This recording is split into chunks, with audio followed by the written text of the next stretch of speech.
The 1970s and 80s. Cities weren't yet so large. Green spaces were everywhere. Weekends meant picnics.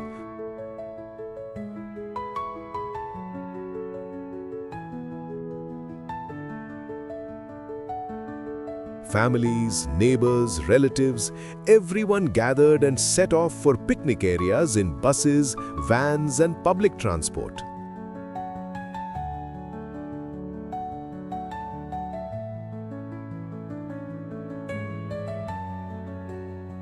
The journey was part of the picnic. Songs were sung, the scenery admired, and plans for the day were excitedly made.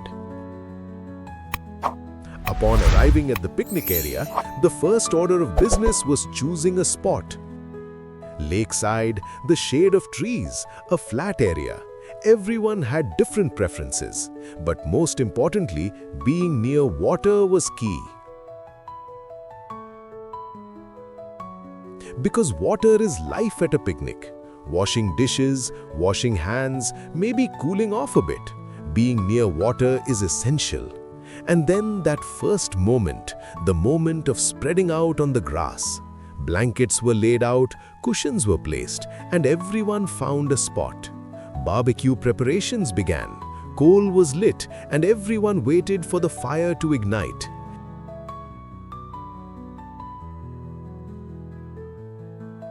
This waiting period was one of the most enjoyable moments of the picnic.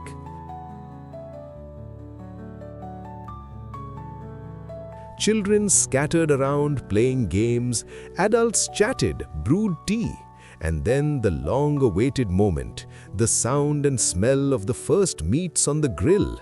That sound, that smell, signals that the picnic has truly begun. Food is brought from home. The mother starts the preparations the night before. Meatballs are needed, chicken is marinated, salads are prepared. Pastries, rolls, cookies, everything is carefully packaged. Picnic baskets, picnic bags, thermoses, everything is calculated, everything is planned, because nothing should be missing at the picnic. Usually, the father or the eldest brother is in charge of the grill. He is the grill master.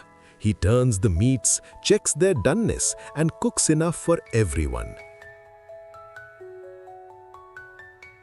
The grill master's job is difficult. Everyone is hungry, everyone is waiting, but he remains calm.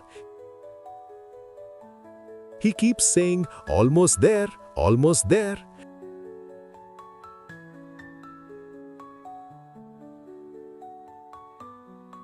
And finally, when the first meatball is placed on the plate, a smile appears on everyone's face. Games are indispensable at a picnic. Hide and seek, blind man's bluff, tug-of-war, tag. Children run around, shout, and have fun.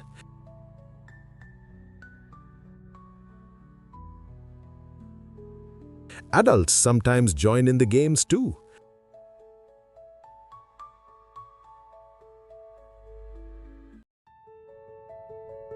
Grandmothers watch their grandchildren smiling.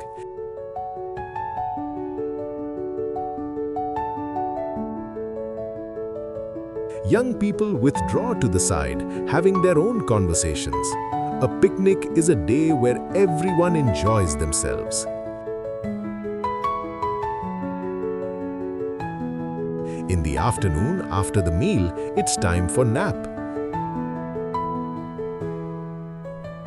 Some lie on the grass, others rest in their cars.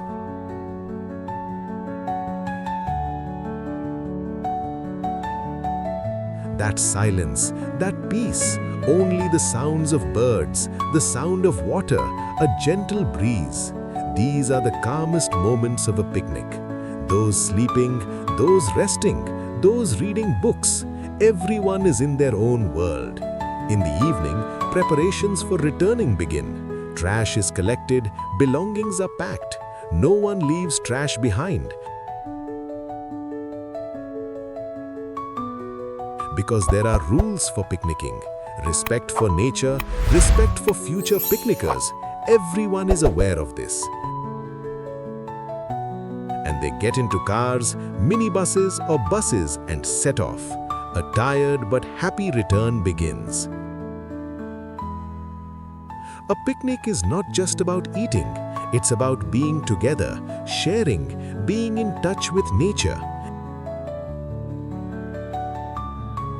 It's about escaping the stress of city life. It's about shaking off the week's fatigue. It's about strengthening family ties. It's about reinforcing neighborly relations. Picnics are a way of life. In the 1980s, picnic areas were even more numerous.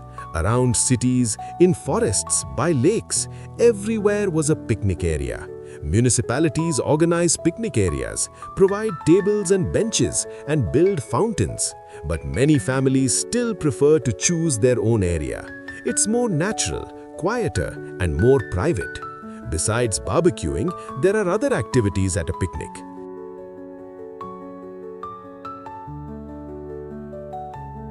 Fishing, hiking, photography. Some families arrive early in the morning and leave late in the evening, spending the whole day there. Others only come for lunch. Everyone's idea of a picnic is different, but the common point is enjoyment. Picnic food also changes with the times. In the 70s, there were simpler, more traditional dishes. In the 80s, new flavors and recipes were tried. But meatballs, chicken, salad, pastries, these are always indispensable. And of course, the indispensable element of a picnic, tea. That tea made in a black teapot, nothing else can compare to that taste. Sometimes people would bring tea in a thermos, but it never compares to the taste of a black teapot. For children, a picnic is a magical day. Away from school, lessons and homework, running and playing freely in nature, climbing trees, swimming in the water. A picnic is one of the days children look forward to the most. And those days remain in their memories for a lifetime. For adults, a picnic is a day of relaxation, a chance to relieve the stress of the week, spend time with loved ones, and enjoy nature. Work, home, problems, all are put aside. Only that moment exists, only that place exists, only those people exist. A picnic is a kind of meditation. There are also people you meet at picnic areas, chatting with the family at the next table, lending charcoal, children playing together. A picnic is also a place for socialization. It's where new friendships begin and old ones are strengthened. And the picnic memories of that era, the journeys, the smoke from the barbecue, the smell of the grass, the deep blue sky, all unforgettable. Those who still remember those days today bring those scenes to mind, because a picnic is not just an activity, it's the spirit of an era. Now picnic areas, things have changed. It's more organized, more modern, there are more opportunities. But the taste of those old picnics, that old excitement, that old intimacy, there are those who miss them. Because that era was not just about having picnics, it was the pinnacle of being together, sharing, and being in harmony with nature. And here is that unforgettable picnic day. They woke up early in the morning. The whole family excitedly got ready. They waited for a car or bus, traveled. They found a spot by the lake, lit the barbecue. They ate, played games, and laughed. And evening came, it was time to go home. They returned home tired but happy. This was an unforgettable picnic, an unforgettable life. If you feel nostalgic for the past, like the video. Even add your memories to the comments. Oh, and by the way, don't forget to subscribe to the channel. See you in the next video.